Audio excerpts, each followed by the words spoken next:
Hello and good evening viewers, कैसे हैं आप लोग। स्वागत है आपका शेयर बाजार ज्ञान के एक और वीडियो पे। और आज की इस वीडियो में हम बात करने वाले हैं जो लेटेस्ट न्यूज़ अभी मार्केट में चल रही है, जो कल रात को ही आई है, जिसके अंदर में हिंडनबर्ग ने सेबी की जो हमारी चीफ है माधवी पुरी बुच और उनके जो हस्बैंड है धवल बुच, उनके ऊपर में जो इन्होंने आरोप लगाए हैं और इसका क्या इम्पैक्ट होगा मार्केट्स के ऊपर में, what are the details, briefly उसके बारे में हम बात करेंगे।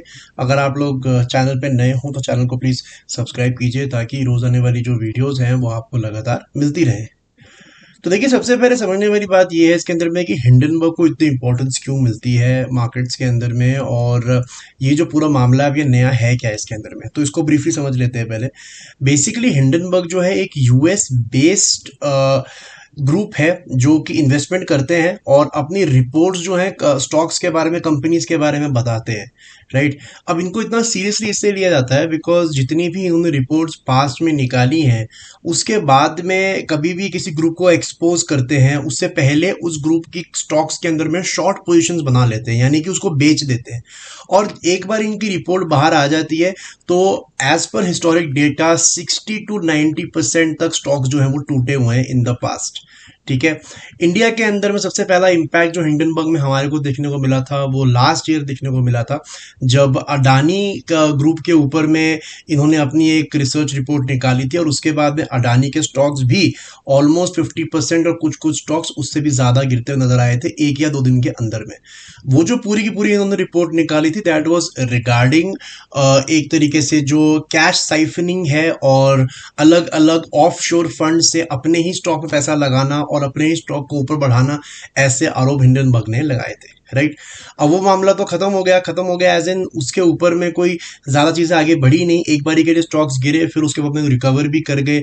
और जो सबसे बड़ी कंप्लेंट हिंडनबर्ग की ये थी हमारी मार्केट्स में कि जो हमारे जो मेन रेगुलेटर है सेबी, सेबी ने कुछ ज्यादा खास उसके अंदर में कदम नहीं उठाए, and that was the biggest complaint Hindenburg had, right. और अभी क्या हुआ कि 2-3 हफ्ते पहले सेबी ने हिंडनबर्ग से एक शो कॉज नोटिस जो है वो इशू किया और उन्होंने कहा कि जिस तरीके के आपने डिस्क्लोजर्स दिए हैं वो काफ़ी नहीं है इंडियन लॉज के हिसाब से, तो उनको एक शो कॉज नोटिस उन्होंने दिया। अब जवाब में क्या हुआ कि परसों हिंडनबर्ग ने एक ट्वीट किया अगस्त 10 को, और येस्टरडे मतलब काफ़ी late, not yesterday exactly, yesterday morning में। तो इन्होंने उसके अंदर में लिखा कि समथिंग बिग सून इंडिया, और ये ट्वीट काफ़ी वायरल हो गया उसके बाद में। और बहुत सारे मार्केट्स के अंदर, क्योंकि वीकेंड है और ये पिछला हफ्ता तो वैसे ही बहुत ज़्यादा वॉलेटाइल रहा है, with US recession news coming in, with problems in Bangladesh, with problems in Iran, with problems in Israel, बहुत सारी चीज़ें, जो जापान का कैरी ट्रेड का प्रॉब्लम स्टार्ट हुआ, तो वैसे ही मार्केट्स बहुत ज़्यादा वॉलेटाइल है। अब वीकेंड के ऊपर भी जब हिंडनबर्ग ने ये ट्वीट कर दिया समथिंग बिग सून इंडिया, तो अब मार्केट्स को दोबारा से डर लगना लग पड़ा एक तरीके से कि अब दोबारा कोई अदानी की तरह ये कोई एक्सपोजे करने वाले हैं यहाँ पे, और फिर से कोई बड़ा ग्रुप जो है वो स्टॉक्स उसके टूटेगा, और कोई बड़ा स्टॉक अगर टूटेगा तो निफ्टी के ऊपर में ऑब्वियसली इसका फर्क पड़ता है, तो मार्केट पूरी की पूरी नीचे आ सकती है, राइट। उसके बाद में इन्होंने कल रात को अराउंड 12 बजे के करीब ये ट्वीट डाला है और उसके अंदर में इन्होंने सेबी चेयरपर्सन के ऊपर ही, जो सेबी की हमारी चीफ है माधवी पुरी बुच, उनके ऊपर ही इन्होंने आरोप लगाए हैं। और आई एम नॉट श्योर अभी तक कि ये जो समथिंग बिग सून इंडिया लिखा था, क्या यही बिग की बात कर रहे थे या कुछ और आना है, इसके ऊपर क्लैरिटी नहीं है अभी, राइट।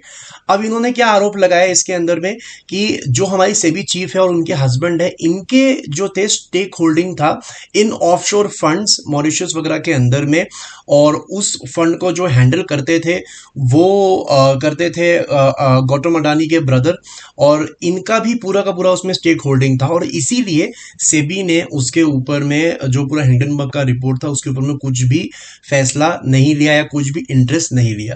ये एक आरोप था। दूसरा आरोप इन्होंने ये लगाया कि इनके जो हस्बैंड है उन्होंने ब्लैक रॉक करके एक जो कंपनी है, उसके अंदर में वो एक सीनियर एडवाइजर के तौर पे ही was there for a while, और उसके बाद जब माधवी पुरी बुच बन गए सेबी के चेयरपर्सन, तो उन्होंने रीट्स, जो कि एक इन्वेस्टमेंट एसेट होता है, जो कि रियल एस्टेट के अंदर में आप इन्वेस्ट करते हो तो वहां पे आपको यूनिट्स मिलते हैं, जैसे आप म्यूचुअल फंड्स के अंदर में निवेश करो तब मिलते हैं, आप गूगल कर सकते हो रीट्स के बारे में। रीट्स को बहुत ज्यादा जो है इन्होंने इसके रूल्स चेंज किए और इसको प्रमोट किया सेबी है। और जो जो ब्लैक रॉक है उनका इन्वेस्टमेंट जो है रीट्स के अंदर में काफ़ी ज़्यादा है, उनके पास में काफ़ी सारे यहाँ पे इंडिया के अंदर में इन्वेस्टमेंट्स है। तो ऐसे बड़े बड़े दो तीन आरोप जो है इसके अंदर में लगाए हैं। तो ये पूरा का पूरा मामला ये है जो अभी तक हमारे को सामने आया है। अब सबसे बड़ा सवाल इसके अंदर में आ जाता है कि होगा क्या। तो देखिए मेरे हिसाब से इसका हमारी मार्केट पर डायरेक्ट इम्पैक्ट कुछ नहीं पड़ने वाला। रीजन बीइंग कि जो हिंडनबर्ग है वो एक बाहर की एक फर्म है, उनका काम है ऐसे पेपर्स निकालना। अब सेबी कोई पब्लिक ओन्ड कंपनी तो है नहीं, सेबी का कोई स्टॉक तो है नहीं, तो उनका तो कोई ऐसा इम्पैक्ट पड़ेगा नहीं, बिकॉज ऐसा कोई डायरेक्ट लिंकेज नहीं है। अब इसके अंदर में जहां तक मेरी समझ बोलती है, ऐसा हो सकता है कि जो हमारे यहाँ पे ऑपोजिशन है, बिकॉज इसके अंदर में गौतम अडानी का नाम और अडानी ग्रुप का नाम जो है वो शामिल पूरा हो रहा है। हालांकि इसके अगेंस्ट में भी पूरा का पूरा इन्होंने एक स्टेटमेंट दोनों सेबी चीफ ने भी और अडानी ग्रुप ने भी दे दिया है।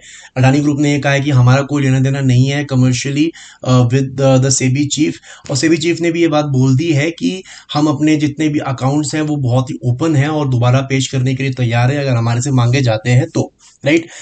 तो इसके अंदर में कोई डायरेक्ट ऐसे मार्केट पे इम्पैक्ट पड़ जाएगा मुझे नहीं लगता इसके बाद, इस न्यूज़ के बाद में ऐसा कुछ होने वाला है। हाँ, अगर ये कल को हमारी ऑपोजिशन जो है वो बात उठाती है, बहुत ज़्यादा प्रेशराइज करती है गवर्नमेंट्स पे, और कल को मान लीजिए कि कोई इंक्वायरी जो है वो स्टार्ट हो जाती है in the public this thing की ओपन कोई इंक्वायरी स्टार्ट हो जाती है जिसके अंदर में फिर सेबी चीफ को मान लीजिए कल को स्टेप डाउन करना पड़ता है या फिर उनको रिमूव किया जाता है, तो उसका जो भी एक इम्पैक्ट आएगा वो मोटा मोटा अदानी स्टॉक्स के ऊपर में ही आएगा। बिकॉज जितनी इन्वेस्टिगेशन चालू होगी, जितना मामला खुलेगा, उतना अडानी ग्रुप के ऊपर में एक तलवार लटकती आएगी। तो अगर कोई फॉल आता है इन द नियर फ्यूचर तो वो होगा अगर कोई इन्वेस्टिगेशन नई स्टार्ट हो जाती है, और उसके बाद में अडानी ग्रुप्स के ऊपर में दोबारा ये हो सकता है। लेकिन सिर्फ इस न्यूज़ के ऊपर में कि हिंडनबर्ग ने और कुछ बोला है, मुझे नहीं लगता कि अडानी ग्रुप के ऊपर में कुछ भी होने वाला है। बिकॉज मार्केट के अंदर में मार्केट कभी भी एक न्यूज़ पर दो बार रिएक्ट नहीं करती है।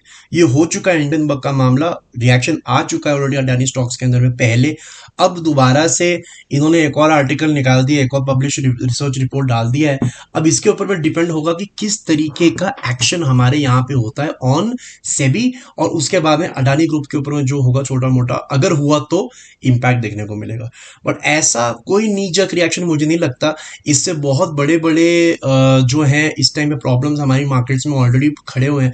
जैसे मैंने बताया कि यूएस रिसेशन है, इसराइल ईरान प्रॉब्लम है, जो जापान का कैरी ट्रेड है दैट इज ऑलमोस्ट डन, एक वो इशू था।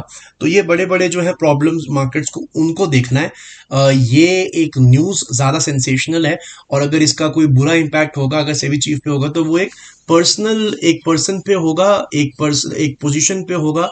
But on the wide scale on the markets पे मुझे नहीं लगता कि इसका कोई बड़ा इम्पैक्ट होगा। तो दोस्तों ये था मेरा आज का video on the Hindenburg tweet and after that the research report that they have posted. क्या इम्पैक्ट होगा मेरे हिसाब से, that is my take. I hope आपको समझ में आ गया पूरा मामला क्या है। कोई सवाल है आपका तो आप कमेंट सेक्शन में ज़रूर डालें। मैं मिलूंगा आपसे अपनी अगली वीडियो में। तब तक आप अपना ख्याल रखें। All the best guys.